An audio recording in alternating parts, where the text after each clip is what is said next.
Olá. Bandidos podem ter errado o taxista e profissional de Teutônia morre por engano. Este e outros assuntos você confere a partir de agora no Redação Informativo.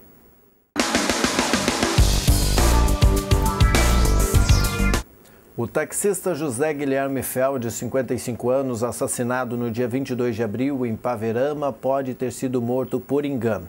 A Polícia Civil segue investigando o crime, mas a possibilidade de latrocínio, que é roubo seguido de morte, já foi descartada. Há informações de que o morador de Teutônia tenha sido vítima de um homicídio encomendado para outra pessoa. A motivação, no entanto, ainda é desconhecida. Segundo o delegado responsável pelo caso, Humberto Messa Hering, há boatos de que os autores erraram a identidade da vítima, mas a hipótese não está confirmada. Familiares do taxista foram ouvidos e a polícia segue buscando testemunhas para esclarecer o caso. Não há suspeitos para a autoria do homicídio. No dia seguinte, um taxista de Arroio do Meio foi assassinado após uma corrida em Lajeado. O delegado Silvio Rups não divulga detalhes sobre a apuração do crime. As principais linhas de investigação seguem com duas hipóteses: latrocínio ou execução. Por enquanto, não há indícios de que as mortes estejam relacionadas. E um pedestre foi atropelado por volta das 5h30 da tarde da segunda-feira na RSC 453, no início da Rota do Sol. Conforme informações do Corpo de Bombeiros, Marco Aurélio Dalen, de 36 anos, caminhava pelo acostamento quando foi atingido por um automóvel Gol. Ele sofreu escoriações e foi conduzido para atendimento no Hospital Estrela. E uma colisão lateral entre dois automóveis próximo à rotatória de acesso a Dois Lajeados resultou em danos materiais nesta segunda-feira por volta das 5h30 da tarde. De acordo com o Grupo Rodoviário da Brigada Militar de Encantado, o acidente envolveu um Fiesta de Bento Gonçalves e uma Montana de Dois Lajeados no quilômetro 108 da ERS 129. A caminhonete ingressava no município e o Fiesta seguia no sentido Encantado-Guaporé. Ninguém ficou ferido no acidente. O trânsito foi sinalizado pelo policiamento e não sofreu interrupções. E um homem de 26 anos foi detido por suspeita de tentativa de arrombamento por volta das 2h15 da madrugada desta terça-feira no bairro Americano, em Lajeado. Vizinhos acionaram a Brigada Militar sobre o possível arrombamento em uma loja na rua Barão do Triunfo. O policiamento deteve um morador do bairro Santo André a cerca de 10 metros do local. Com ele foram encontradas várias ferramentas como chaves de fenda, alicates e lanterna. Na loja foram percebidos apenas danos na corrente da porta, mas não houve o arrombamento, de acordo com o registro policial. Após o registro da ocorrência, na Delegacia de Polícia de Pronto Atendimento de Lajeado, o suspeito foi liberado. Já as ferramentas ficaram apreendidas pela polícia. E o Corpo de Bombeiros de Encantado combateu um incêndio em um galpão atrás de uma barraca de venda de cana, localizada no quilômetro 77 da IRS 129. Os socorristas foram acionados para o atendimento por volta das 4h30 da tarde desta segunda-feira e os trabalhos duraram mais de 2h30. De acordo com os bombeiros, o fogo teria começado em um bagaço de cana e a dificuldade do combate porque se espalhou por uma pilha de lenha ao lado, usada para o cozimento do melado e açúcar mascavo. Ninguém ficou ferido nesse acidente. E Adriano Rodrigues da Silva, de 37 anos, natural de Arroio do Meio, morreu eletrocutado por volta das 2h30 da tarde desta segunda-feira. Foi na estrada do Campestre, na localidade de Despique, em Pareci Novo. O homem trabalhava em uma empresa de Lajeado e estava fazendo a entrega de material de higiene em um mercado. O caminhão teria encostado nos fios da rede elétrica e telefônica. Enquanto o outro funcionário descarregava a mercadoria, Silva foi verificar a bateria do veículo que estava com problemas. Como o equipamento estava energizado, o homem sofreu a descarga e morreu no local. O Instituto Geral de Perícias foi acionado. e um saco de balas furtado ajudou a Brigada Militar de Estrela a encontrar os responsáveis pelo arrombamento da Escola Estadual de Ensino Fundamental Madre Branca, localizada no bairro Imigrantes. Invadido durante o fim de semana, o educandário teve parte da sua estrutura destruída e muitos de seus materiais furtados. Segundo a estimativa da diretora da instituição, Glaci Eriksen, caso os equipamentos não fossem recuperados, o prejuízo seria superior a R$20 mil. Foram levados 30 tablets, 6 computadores, além de data show, DVDs, violões e outros materiais escolares. A escola havia sido fechada antes do feriado e foi aberta apenas na manhã desta segunda-feira. Glaci conta que, ao ver aquele cenário de corredores bagunçados, parte da estrutura destruída e materiais furtados, bateu uma grande tristeza. A escola, como explica a diretora, está em processo de fechamento ou municipalização, pois atende somente a 14 alunos. A operação de recuperação dos equipamentos da Escola Madre Branca resultou na prisão de 2 homens, um de 22 e outro de 18 anos, e na apreensão de 2 adolescentes, um de 16 e outro de 17, por volta das 6 da tarde desta segunda-feira. De acordo com o sargento Edilnei Gravina, do Pelotão de Operações Especiais da Brigada Militar de Estrela, a comunidade fez denúncias à polícia e isso ajudou a encontrar os suspeitos. Os doces haviam sido furtados da instituição de ensino e foram encontrados na casa de um dos suspeitos, que permitiu a entrada da polícia para a revista. Ele acreditou que poderia dizer que tinha comprado aquele saco de balas em qualquer lugar. Mas como foi comprado direto da fábrica, o saco de balas era reconhecível como sendo da escola. Depois disso, foram encontrados também alguns tablets na casa dessa pessoa. Em uma casa abandonada que um dos suspeitos usava como esconderijo, outros materiais furtados foram encontrados. Durante a operação também foram encontrados materiais não relacionados ao furto da escola, como munições calibre 12 e 3 rádios usados para acompanhar a frequência da polícia. Acompanhe agora o comentário do advogado Giovanni Luciano. Vira e mexe, o estacionamento rotativo de Lajeado volta a ser assunto na imprensa e também nas rodas de amigos e de trabalho. Por sinal, é um tema bastante frequente nesses ambientes. Cada um tem uma situação para contar. Algumas repetidas, é verdade, mas sempre tem alguma inusitada, como foi o caso há poucos dias do cidadão que se sentiu incomodado com o guinchamento de seu carro e saiu correndo com as chaves do caminhão do guincho na mão. A situação foi engraçada, mas serve bem para relatar a inconformidade e até a revolta de alguns usuários em relação a algumas regras do sistema. Em primeiro lugar, eu quero deixar claro que concordo com a necessidade de democratizar o uso dessas vagas de estacionamento no centro e também com o tempo permitido para cada veículo. Não fosse assim, retornaríamos à situação antiga, quando quem chegasse antes estacionava o seu carro no início da manhã ou da tarde e lá ficava até encerrar o seu expediente. Atualmente, esse regramento é mais necessário ainda, em razão não só do crescimento da cidade em si, como do aumento brutal de veículos em circulação no centro, observado nos últimos anos. Quem tiver curiosidade, basta ficar parado alguns minutos em qualquer ponto do centro, a qualquer hora do dia, e contar quantos veículos circulam com mais de uma pessoa dentro. São poucos. Então, a limitação de tempo de estacionamento é inevitável. E para evitar que isso se resolva só com multa e que é cobrado o tempo do serviço, por tempo de permanência, e isso obviamente tem um custo, que é suportado pelo efetivo usuário mediante o pagamento do uso da vaga. Sei que há discussões a respeito dos valores cobrados e outras, mas a maioria das críticas desde o início do período da nova concessão é em relação à insuficiência de apontadores ou fiscais ou cobradores do serviço. Realmente não tem nada mais irritante do que estacionar o carro sem saber quanto tempo vai demorar para aparecer um cobrador, e muito pior que isso é saber se vai aparecer um cobrador. E se arriscar deixar sem o ticket, saber que pode ter o carro guinchado. Soluções e adequações vêm sendo tentadas desde o início dessa nova fase. Algumas justas e até certo ponto eficazes, como a instalação dos parquímetros ou terminais de atendimento, como querem alguns. Aplicar multas também é uma necessidade, sob pena de permitir que os infratores levem vantagem sobre os cumpridores das normas. O problema é a forma de aplicar essas sanções ou multa, que para mim não tem natureza tributária, por isso nem poderiam ser chamadas de multa. Daí a dificuldade de cobrá-las dos usuários. Agora, a solução que encontraram para a aplicação e cobrança dessas multas, a meu ver, não tem nada de democrático. Cobrar de um jeito ou do outro vai lá. Se tem regramento e legislação prevendo, tudo certo. porque continua sendo um meio de respeitar os respeitadores e punir os infratores. Mas daí a proibir que os que estão em situação irregular pretérita, ou seja, os que estão em débito com a empresa prestadora de serviço, de estacionar mesmo pagando, eu acho que é sim um abuso. E o Ministério Público e o Judiciário também parece que pensam assim, ao menos em um primeiro momento, tanto que foi concedida semana passada uma liminar para um usuário com um problema semelhante. Eu acho que se o objetivo do estacionamento rotativo é democratizar os espaços e o tempo de permanência, não pode ele ser usado para lucrar duplamente sobre eventuais infratores. Que se cobre as multas, mas de maneira coerente e justa. Por exemplo, jamais impedindo o inadimplente de estacionar mesmo pagando.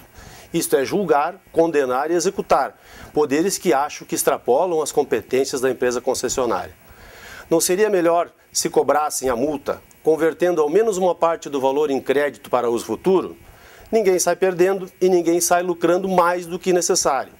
E sem dúvidas estimularia a prática do pagamento normal e, quando necessário, da multa por uso irregular. E tudo na santa paz, sem gritarias, sem ações judiciais e, quem sabe, até com alguns elogios a mais para o sistema. Bom senso acho que cairia muito bem nessa hora. Até a próxima. A Lei de Responsabilidade Fiscal completa 15 anos de vigência. Acompanhe na matéria especial da TV Senado. No Congresso Nacional foi cerca de 1 ano de tramitação. Em pauta, uma lei que pudesse equilibrar a relação entre receitas e despesas públicas, por meio do cumprimento de metas, algo inédito no país. Em abril de 2000, o Senado aprovou o projeto de Lei de Responsabilidade Fiscal. Nós estamos hoje votando esta lei com 110 anos de atraso, senhor presidente. A sanção veio pouco tempo depois, em 4 de maio de 2000. A Lei de Responsabilidade Fiscal também trouxe limites e condições para a concessão de incentivos fiscais, inscrição em restos a pagar e contratação de pessoal. Nesse caso, os gastos máximos são de 50% da receita corrente líquida para a União e 60% para estados e municípios. As penalidades variam de multa à prisão.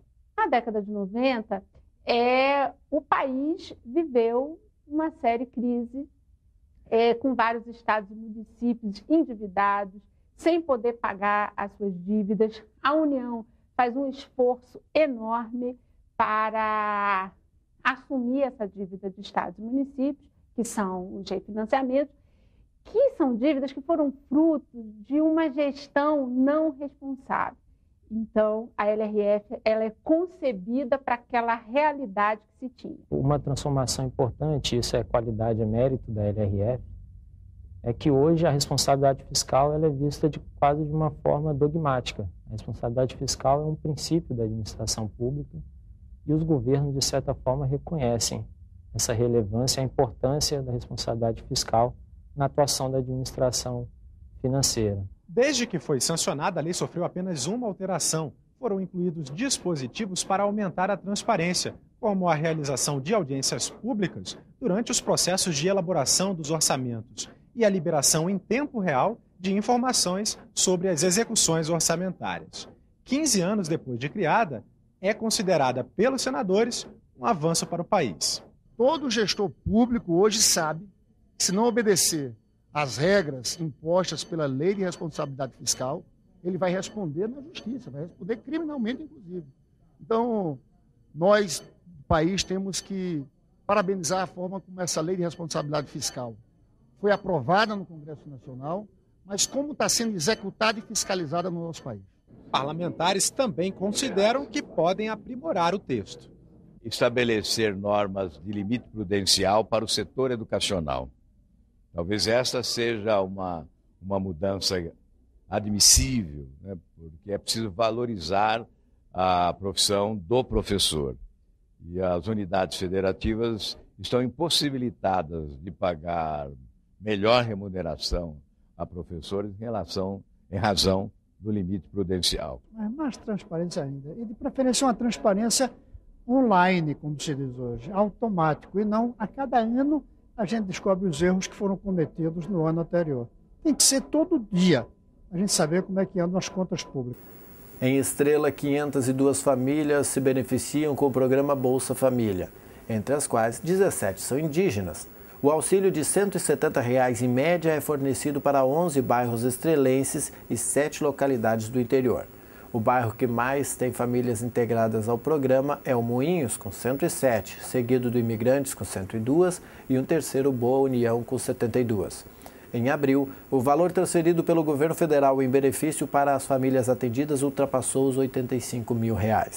O governo deposita diretamente na conta do usuário e isso não passa pelo município, ressalta a Fernanda Stang, que é atendente do Bolsa Família da Secretaria de Desenvolvimento Social, Trabalho e Habitação.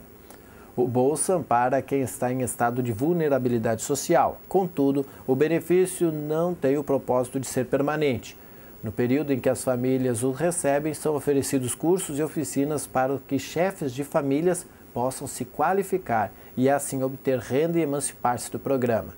A responsabilidade com a frequência escolar do filho é condição para permanecer no Bolsa.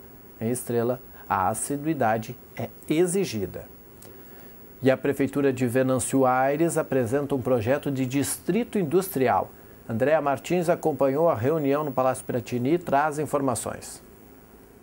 O governador José Ivo Sartori reuniu-se nesta segunda-feira com o prefeito de Venâncio Aires, Ayrton Artus, no Palácio Piratini. Na ocasião, foi apresentada a maquete eletrônica do novo distrito industrial no município. O empreendimento é projetado em área anexa à penitenciária masculina de Estância Nova. De acordo com o prefeito Artus, a tratativa de doação de 90 hectares de terras do governo do estado ao município já está em fase avançada. Somos muito bem recebidos e o governador achou o pleito pertinente, importante e já despachou no sentido de que os setores administrativos providenciem na lei de doação para que o município possa receber o terreno e ali construir o distrito. A reunião contou com a presença do secretário da Segurança Pública, Vantuir Jacini, da secretária do Ambiente e Desenvolvimento Sustentável, Ana Pellini, e do presidente da Assembleia Legislativa do Rio Grande do Sul, deputado Edson Brum.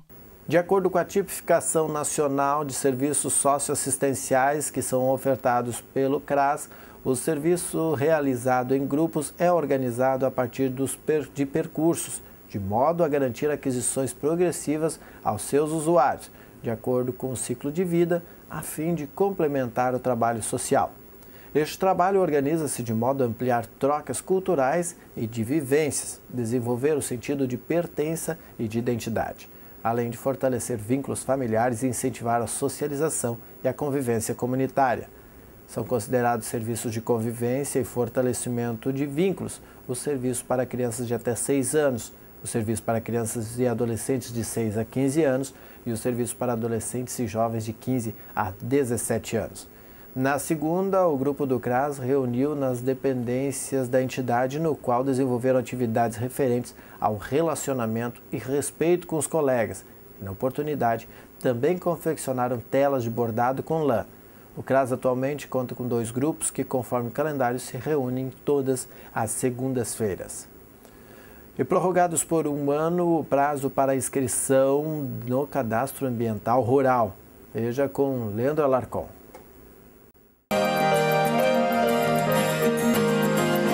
Essa propriedade tem quase 11 hectares, o que corresponde a aproximadamente 11 campos de futebol. O produtor rural e dono da propriedade, Luiz Gonçalves Júnior, explica que a atividade principal aqui é a produção de feno, que é usado para alimentar animais. Ele conta que em dezembro de 2015 fez o Cadastro Ambiental Rural da Terra.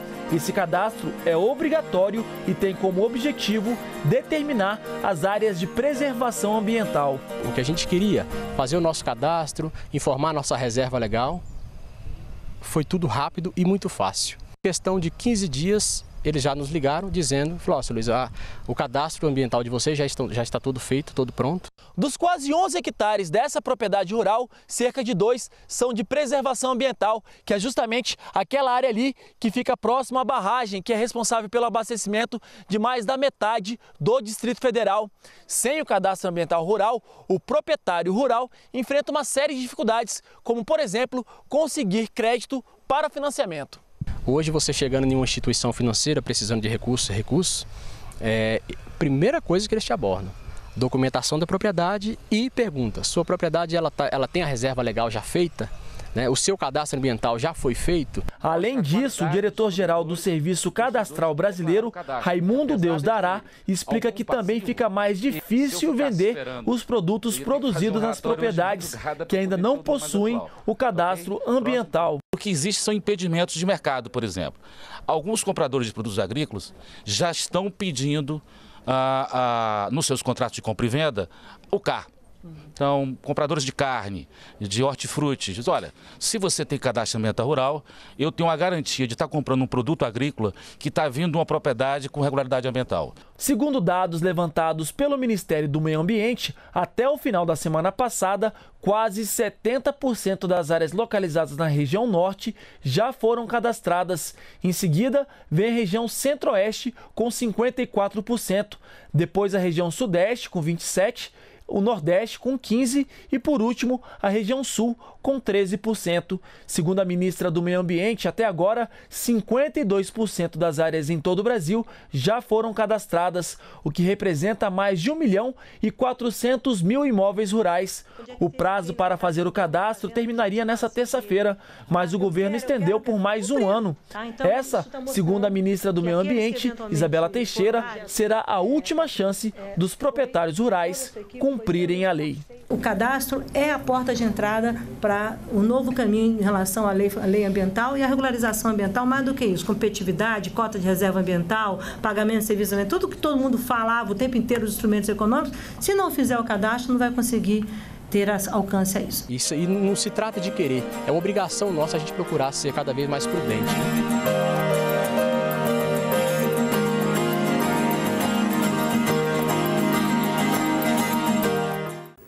Estudantes da Rede Municipal de Educação de Travesseiro participaram da mobilização do Programa de Saúde da escola, ocorrida entre os dias 27 e 30 de abril.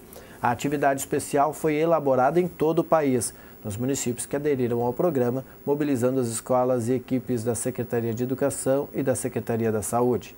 Segundo Solange Feldenscato, assessora do programa da Secretaria de Educação, a continuidade garante a adoção de hábitos saudáveis. Por isso, a escola oferece oficinas durante o ano todo, como hortas de alimentos orgânicos e culinária alternativa. A programação, que contemplou exibição de vídeos, brincadeiras e rodas de conversa, aconteceu com o objetivo de promover o programa que integra saúde e educação para o desenvolvimento da cidadania e qualifica as políticas públicas a nível social. Em Lajeado, centenas de alunos participaram das atividades, que envolveram as escolas municipais de ensino fundamental Francisco Oscar Carnal, Vida Nova, Dom Pedro I, Santo André e Nova Viena, além da escola estadual CIEP. Veja mais notícias da região com o repórter Alício de Assunção. Aventura, emoção, contemplação e superação. Palavras que podem muito bem definir a segunda edição do Circuito de Caminhadas Longas aqui pela região, realizado no feriado de 1º de maio e no sábado, pelo projeto Passeios na Colônia. O grupo, integrado por 50 participantes, oriundos de cidades como Porto Alegre, Novo Hamburgo, São Leopoldo, Campo Bom e Santa Cruz do Sul, entre outros, percorreu a pé 50,3 quilômetros entre Arroio do Meio e Pouso Novo. O percurso iniciou-se na localidade de Arroio Grande, em Arroio do Meio, com parada para o café colonial na propriedade da família Scheid e momento de reflexão na Igreja Católica da localidade. Em seguida, passagem pelo interior de Capitão e almoço no Paraíso das Pedras, em Estefânia, interior de Nova Brécia. No final da tarde, lanche oferecido pela administração na Praça de Coqueiro Baixo e chegada para o jantar em Arroio Bonito, onde encerrou-se o primeiro dia com um percurso de 33 quilômetros. Após o pernoite em Pouso Novo, no sábado pela manhã, a jornada se reiniciou com o cumprimento do restante do trajeto até Barra do Fão e almoço na Gruta de Forqueta Alta. De acordo com os organizadores, a iniciativa cumpriu com seus objetivos, entre eles o de atrair turistas aqui para a região, curtir a natureza, a cultura e a gastronomia de cada município, envolver as comunidades visitadas que ofereceram alimentação e comercializaram produtos coloniais e ainda proporcionaram a cada caminhante momentos para reflexão e valorização das coisas simples do interior. É o turismo compartilhado em que todos saem ganhando, turistas, comunidades e empreendedores. A Rede Vale de Comunicação apoia o projeto, que tem nova edição agora no sábado, dia 9 de maio, com caminhada noturna entre Chapadão, Santa Clara do Sul e São Vítor em Forquetinha. Informações e inscrições pelo telefone 9583-2672 ou pelo e-mail valenews@sertelnet.com.br.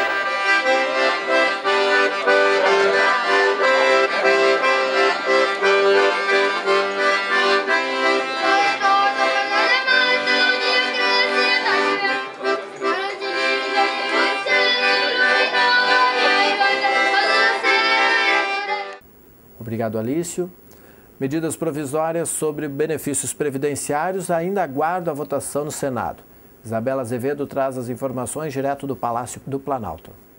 Boa noite a todos. Além dessa reunião pela manhã da presidenta Dilma Rousseff com os ministros, o vice-presidente Michel Temer também se encontrou agora no início da noite com líderes do Congresso Nacional para discutir o mesmo tema. À imprensa, Michel Temer disse estar confiante na aprovação das duas medidas provisórias destinadas a promover um reequilíbrio fiscal. As MPs, que tratam de assuntos como seguro-desemprego e pensão por morte, já estão prontas para serem votadas em alguns casos no plenário, em alguns casos na comissão mista destinada a analisar o tema. E devem ser votadas, assim, como você disse, nesta semana. Ao longo dessas últimas semanas, várias negociações foram feitas para chegar a um texto comum, a um texto final.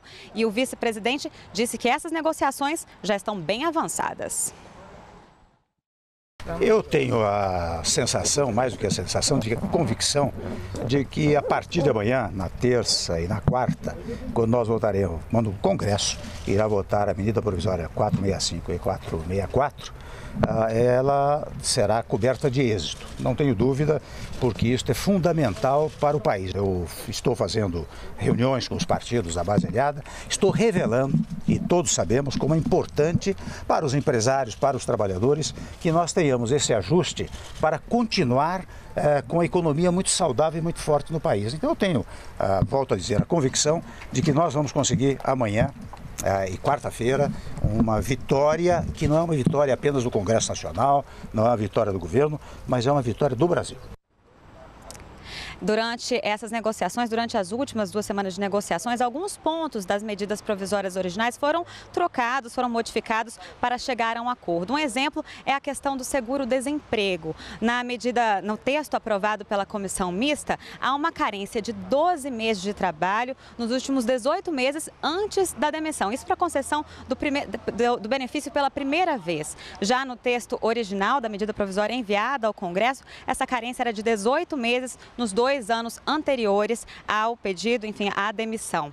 A medida provisória que trata desse tema, seguro-desemprego e outros temas, como abono salarial, já está pronta para ser votada no plenário da Casa, lá no plenário do Congresso Nacional. Já a outra medida provisória, que trata de questões previdenciárias, como é o caso de pensão por morte, pode ser votada amanhã na comissão mista e, se aprovada, vai para o plenário da Casa. O vice-presidente Michel Temer disse que quanto mais os textos se aproximarem das medidas originais, dos textos originais das medidas provisórias, menos ajustes orçamentários deverão ser feitos. Se não houver o ajuste, o contingenciamento será muito radical, não é? Se houver o ajuste, o contingenciamento será muito menor.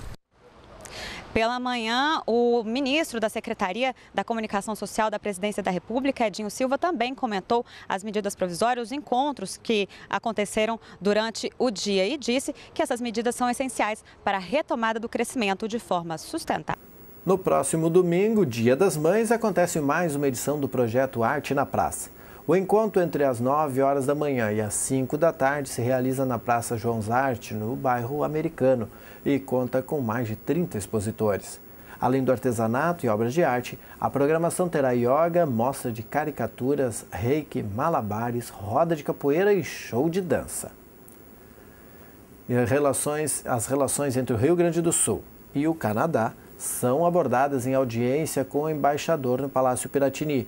Andréa Martins traz as informações.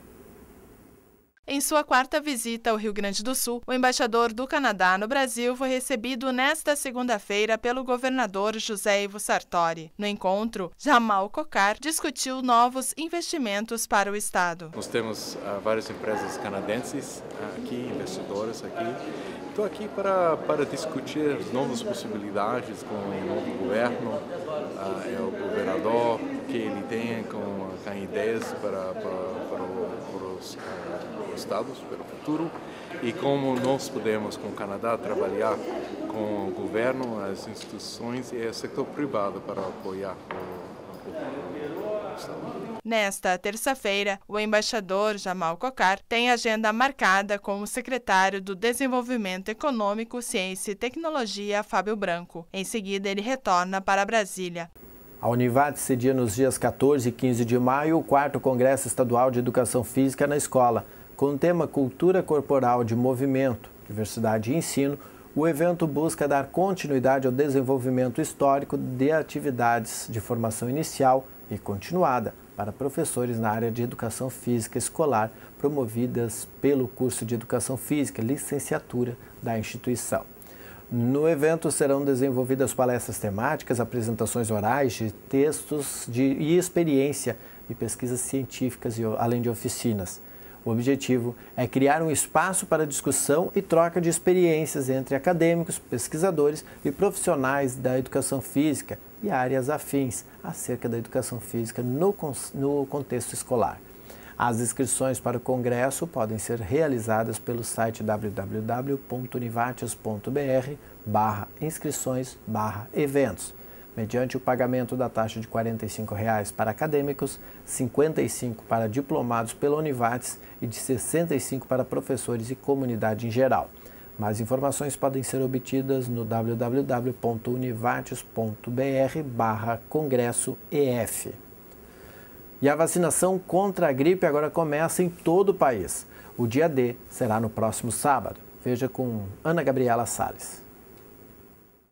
Já no primeiro dia da campanha de vacinação, foi grande o movimento nesse posto de saúde em Brasília. Todos querendo fugir da gripe. Todo ano eu tô tranquilo, né? Não peguei mais gripe, não. Vale a pena.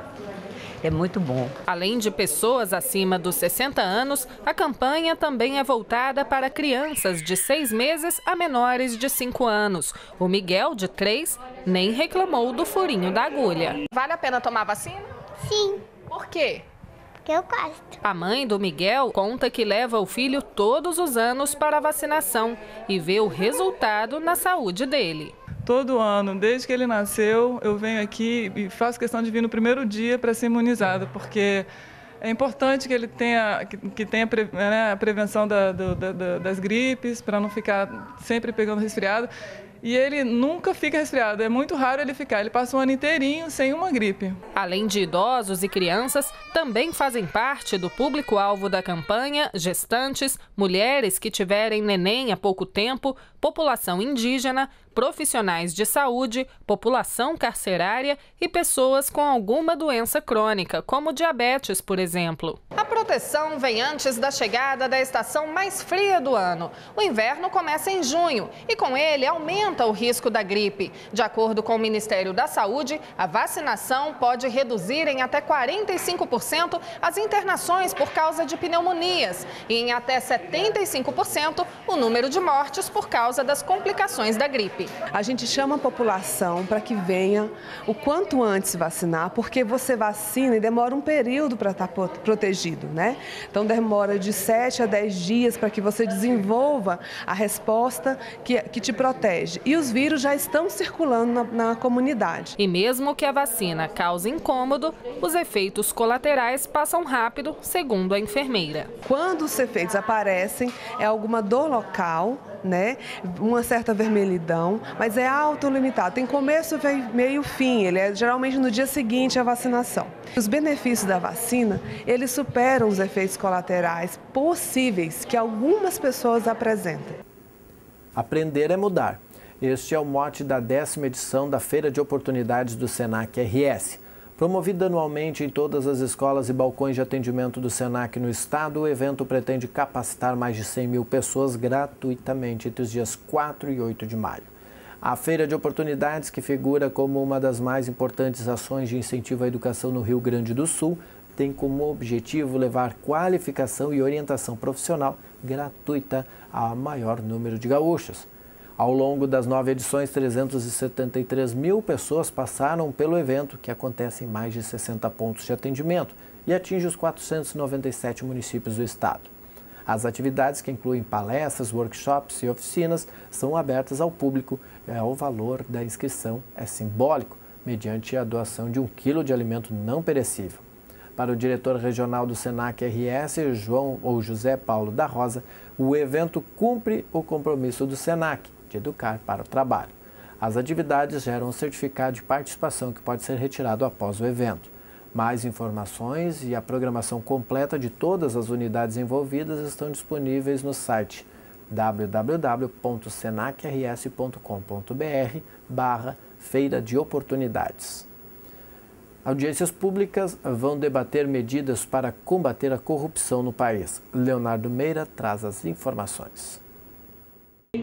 A ideia é reunir propostas que agilizem o combate à prática de atos ilícitos contra o patrimônio público. Nas audiências públicas, organizações da sociedade civil podem apresentar sugestões para os debates que são feitos entre os integrantes do grupo de trabalho, formado por 6 entidades: Conselho Nacional de Justiça, Ministério Público, Ministério da Justiça, Advocacia Geral da União, Controladoria Geral da União e Ordem dos Advogados do Brasil. A ideia da audiência pública é democratizar ainda mais a coleta, ou seja, a oitiva da sociedade brasileira para a melhoria desse sistema judicial e o sistema administrativo de combate à corrupção e à impunidade. Essa é a primeira de 4 audiências públicas que acontecem até o final de maio. As próximas ocorrem em Recife, Porto Alegre e Brasília.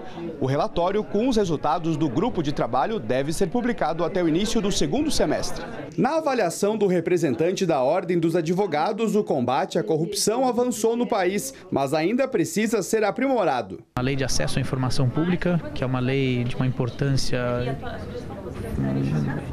inegável nesse sentido, e a própria lei anticorrupção, que ainda tem muito a se desenvolver em termos de interpretação, de exame pelos tribunais. Nesse grupo e todos esses atores que estão envolvidos nesse trabalho, tem o grande desafio de conciliar avançar e consolidar o combate à corrupção, conciliar essa perspectiva de combate à corrupção com a defesa intransigente das liberdades do Estado de Direito. E o presidente do Parlamento Gaúcho recebeu o convite para participar do 50º Festival do Chucrute em Estrela. A festa é uma das mais tradicionais da cultura alemã do Estado. Laís Vargas acompanhou essa entrega na Assembleia Legislativa. O festival acontece entre os dias 16 a 24 de maio. O evento conta com uma farta culinária germânica, shows, baile e brindes para os participantes. É uma grande festa, promotora desse evento é a Comunidade Evangélica de Estrela. E este ano o nosso Festival do Chucrute completa 50 anos. Para isso estamos aqui na Assembleia convidando a todos para nos prestigiar. O ponto alto do festival são os bailes típicos. Em cada uma das 2 noites, o visitante pode acompanhar as apresentações artísticas dos mais de 450 dançarinos das diversas categorias dos grupos folclóricos de Estrela. É um baile, é uma festa em família, que eu sempre digo, porque vão as crianças, vão os pais, vão os avós e às vezes até os bisavós estão lá para prestigiar justamente essas coisas lindas que são as nossas crianças. O evento faz parte da programação que comemora os 139 anos do município de Estrela. A expectativa é de que 2.500 pessoas participem do evento. Agora, dia 2, sábado, a divulgação nas principais ruas da cidade, no nosso comércio. Dia 9, um grande desfile típico com mais de 30 carros alegóricos, com todos os dançarinos, mais de 430 dançarinos. E também no baile estaremos recebendo ex-dançarinos. Convidamos a todos ao 50º Festival de Chucrute, que ocorrerá entre os dias 16 de maio ao dia 24, 16 e 17 é o primeiro e segundo jantar típico, e os dias 17 e dia 24 os cafés coloniais. E nesta quinta-feira acontece a abertura da exposição Fotografias para Imaginar. Será às 7 horas da noite na unidade do Sesc Lajeado, na Rua Silva Jardim 135. A exposição ocorre entre os dias 8 e 31 de maio e pode ser conferida de segunda a sexta-feira, das 8 da manhã às 8 da noite e aos sábados, das 8 da manhã ao meio-dia, na sala de exposições do Sesc Lajeado. A mostra é uma promoção do Arte Sesc Cultura por toda a parte e tem entrada franca. Fotografias para imaginar revela espaços vazios, mas que remetem fortemente à presença humana. Propõe que o limite documental seja ultrapassado pelo observador, tornando ativa a imaginação, rompendo a fronteira do visível, reconstruindo a realidade, com outro olhar, além daquele esboçado e recortado pelo fotógrafo. Gilberto Perim é o fotógrafo, diretor de cena, roteirista, jornalista, radialista e técnico cinematográfico. Interessados em participar do evento da abertura da exposição Fotografias para Imaginar, devem confirmar presença pelo telefone 3714-2266 ou no e-mail cbecker@sesc-rs.com.br. Mais informações podem ser obtidas junto ao Sesc Lajeado pelo telefone 3714-2266. E a quarta-feira será de sol com algumas nuvens. De acordo com o Centro de Informações Hidrometeorológicas da Univates, a mínima será de 8 graus e a máxima de 22. Nesta terça-feira, de acordo com as postagens dos usuários de redes sociais, as mínimas variaram de 4 a 8 graus aqui no Vale do Taquari. Este foi o Redação Informativa desta terça-feira, 5 de maio. Na sequência vem o Papo de Boleiro. Nós voltamos amanhã em edição inédita às 6h30 da tarde. A nossa programação você acompanha também no www.tvinformativo.com.br.